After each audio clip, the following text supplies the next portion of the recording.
وتسلامنتين أصحابتا كسو دوادا برنامجكينا on target oo aynu ku falanqeyno kulamada ugu waaweyn ee la ciyaaray toddobaadka waxaan muuqaalkan kaga hadli doonaa kulankii finaalkii Champions League ee dhexmaray labada kooxood ee Real Madrid iyo kooxda Liverpool ee daawasho wacan ugu horeyntii waxaan leenahay taageerayaasha kooxda Real Madrid hambalyo kooxda Real Madrid ayaa ku guuleysatay koobka Champions League markii 14aad taariikhda kooxda dhinaca kale waxaan leenahay taageerayaasha kooxda Liverpool nasiib wacan oo kooxda Liverpool ayaa kamid ahayd kooxihii ugu fiicnaa dhowrkii xilli ciyaareed u dambeeyay qaaradda Yurub iyo caalamkaba sidoo kale waynu arkaynaa kubadda ay soo bandhigaysay kooxda Liverpool iyo maaragtay inuu midho dhalay mashruucii ay waday kooxda Liverpool iyo tababare Jurgen Klopp haddaba haddii aynu guda galno faahfaahinta kulanka waxaad arkaysaa ama maaragtay taageerayaasha qaar ay lahaayeen kooxda Liverpool waxa ay soo martay maaragtay hab fudud ama wado fudud ay ku soo gaadhay finaalka oo haddaynu eegno wareegii guruubyadii waxa isku guruub hayeen kooxda Atletico AC Milan iyo Porto wareegii 16 waxa ay soo rabtay kooxda Inter Milan wareegii 8 waxa ay soo rabtay kooxda Benfica halka ay semifinaalkiina soo reebeen kooxda Villarreal dhinaca kale kooxda Real Madrid wareegii guruubyadii waxay la soo ciyaartay kooxda Sheriff iyo Inter Milan iyo Shakhtar 16 waxay la soo ciyaartay kooxda PSG 8 waxay la soo ciyaartay kooxda Chelsea semifinaalkiina waxay la soo ciyaartay kooxda Manchester City haddaba waxaad moodaa ama maaragtay ay taageerayaasha qaar leeyihiin waxa fudud maaragtay kooxaha ay la soo ciyaartay kooxda Liverpool haddaynu dib u noqono 6 sano oo aynu ku noqono finaalkii 2016 waxa uu finaalku dhex maray labada kooxood ee Real Madrid iyo kooxda Atletico xilligaas oo ay kooxda Real Madrid rikoodhayaal ku qaaday kadib markii ay ciyaartu ku soo dhamaatay 1-1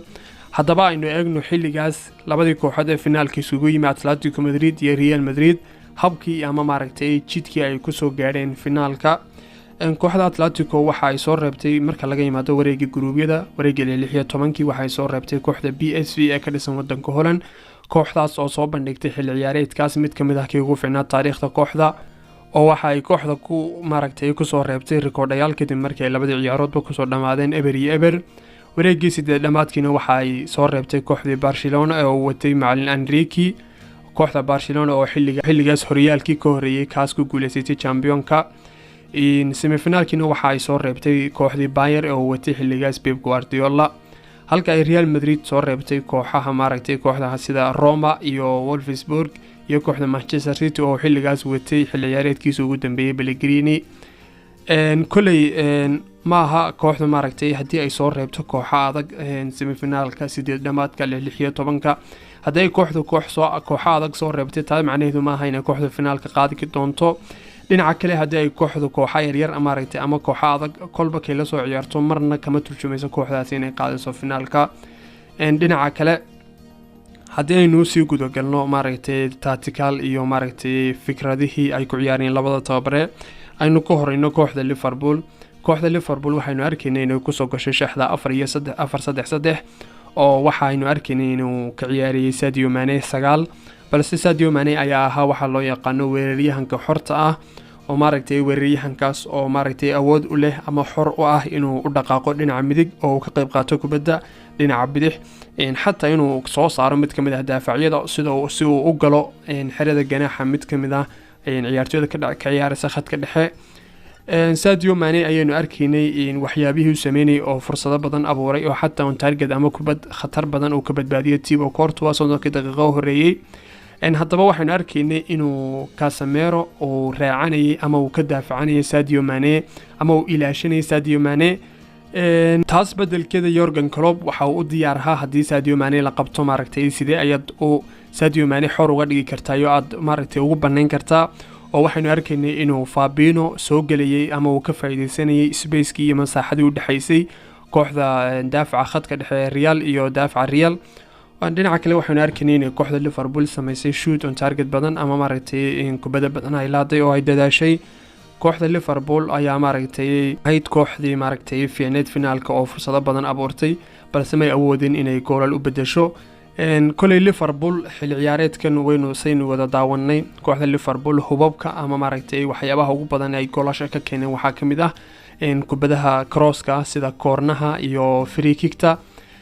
balse xalay waxaynu arkaynay marka laga reebo 10 daqiiqo u horeeyay in ay kooxda Liverpool aanay kubada badan oo cross ah sameyn 80 daqiiqo ciyaarta u horeeyay oo taa waxa kalifay baan u maleynaya inay maaragtay aanu Sadio Mane mar walba ku jirin xirada ganaaxa Real Madrid dhinaca kale Real Madrid daafaceeda sidaynu wada ognahay waxa ay maaragtay ku jilicsan yihiin ama maaragtay ay ku liitaan kubadaha crosska oo Real Madrid xil ciyaareedkan kubada badan ba laga dhaliyay oo cross ah ama kubada badan oo corner ba laga dhaliyay sidoo kale Mohamed Salah ayaa maaragtay dadaalay oo soo bandhigay ciyaar fiican oo waxa uu sameeyay 9 shoot 6 kamid waxay ahaayeen on target oo waxa badbaadiyay Thibaut Courtois kooxda Liverpool ayaa maaragtay dadaashay oo xataa hadii ay bedel lahayd koobka oo qalmi lahayd kulay taariikhdu ama maaragtay taariikhda marka la sheegayo lama xuso kooxdii laga qaaday koobka ama kooxdii laga badiyay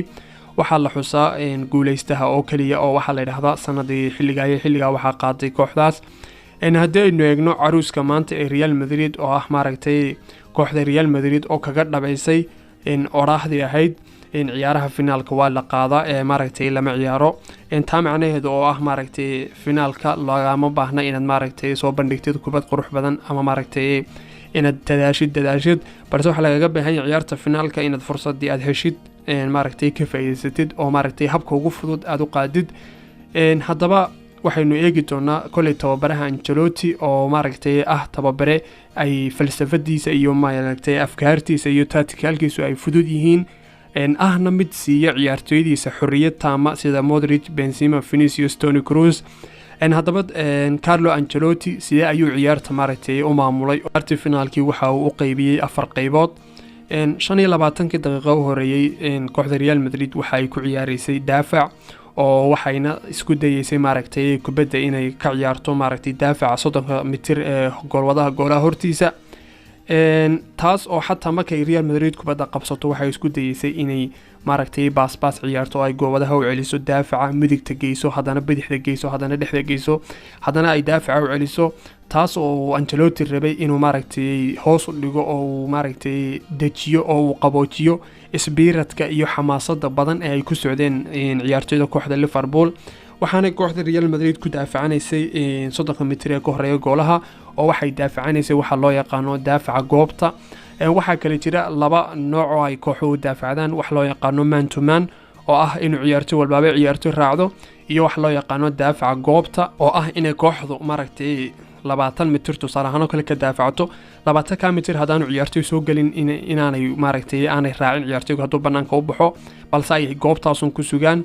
20 daqiiqo ee ku xigay waxa ay maaragtay isku daysay kooxda Real Madrid inay dhexda maaragtay ka daafacto oo ay ciyaarto maaragtay long pass ama kubad dheer balse kooxda Liverpool ayaa awooday inay kala jarto khadka dhexe iyo weerarka Real Madrid oo maaragtay xiriirkii ka dhaxeeyay Modric iyo Kroos iyo Casemiro iyo Benzema iyo Vinicius iyo Valverde ay kala jartay taas oo ku kaliftay inay kooxda Real Madrid ciyaarto long pass ama kubada dhaadheer oo ay u tuureysay Vinicius oo kaliya bilowgii qaybtii dambana Ancelotti wax walba waxay u socdeen maaragtay sida uu rabay oo ahayd inaan gool laga dhalin qaybta hore ee ciyaarta waxaynu arkaynay inuu qaybtii dambe bilowgii ciyaarta in goolkii ka bacdi waxaynu arkaynay inuu Modric xorriyad badan helay oo maaragtay kubadda qaybinay oo dhaqdhaqaaqiisa batay kulay kooxda Liverpool ay ciyaartoydeeda xamaasad ku soo galeen oo xitaa waxaynu arkaynay Mohamed Salah oo ciyaarta ka hor ama maaragtay kulanka intaan la ciyaarin lahaa waxaan ka argoonsan doonaa maaragtay kooxda Real Madrid oo warba noo yaala dhinaca kale ciyaartoyda Real Madrid oo ahaa kuwa deganaa oo xataa ciyaartoyga kooxda Real Madrid oo ciyaara khadka dhexe ee Dani Ceballos oo soo galay maaragtay daqiiqadii u dambeeyay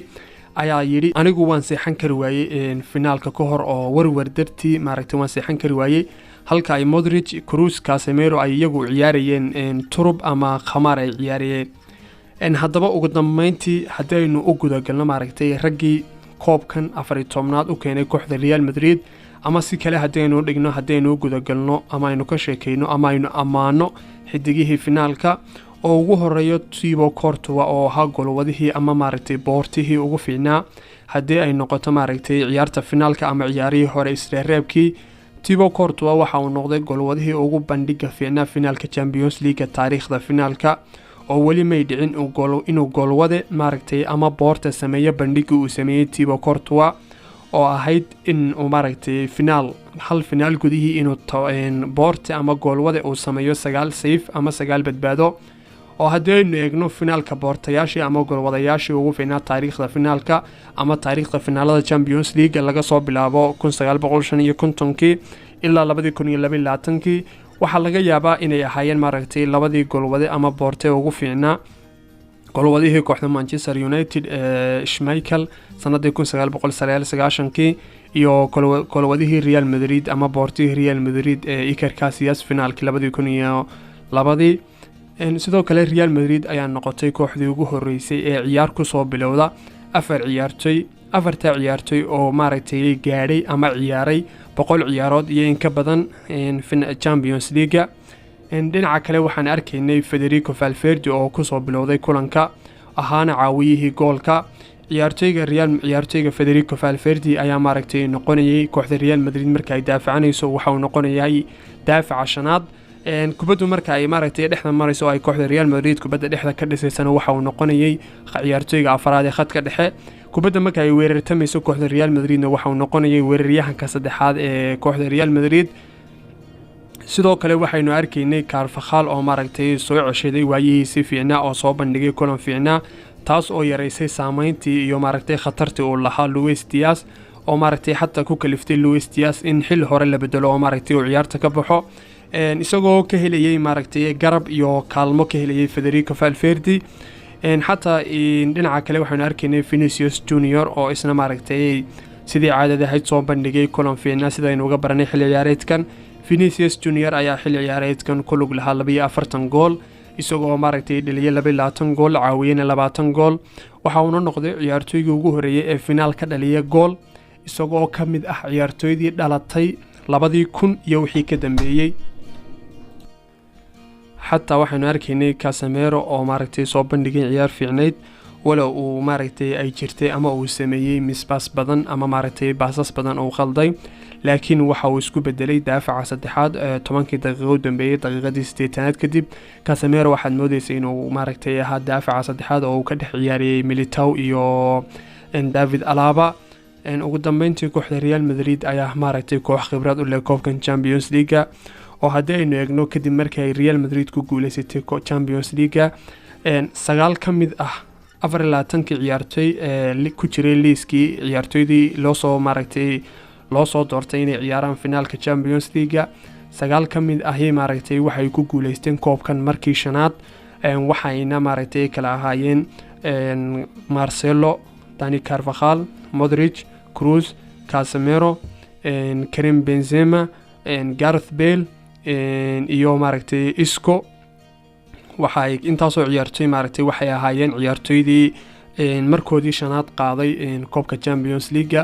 oo waxa ay soo baraajiyeen ciyaartoyga Cristiano Ronaldo oo maaragtay qaaday koobka Champions League 5 jeer tan iyo markii loo bixiyay magaca Champions League balse haddaynu eegno si guud taariikhda koobka ayuu yahay ciyaartoyga ugu badnaa ee qaaday koobkan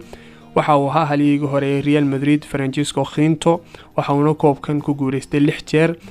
dhamaantoodbana waxay ahaayeen ama waxa uu la qaaday kooxda Real Madrid كلي وينو كسو هادلنay waxyaabihii ugu muhiimsanaa hadii ay taariikh noqoto hadii noqoto afkaar hadii noqoto tactical iyo hadii noqoto maaragtay xidigihii iyo maaragtay ciyaartoydii soo afjaray ama go'aamiyay finaalka Champions League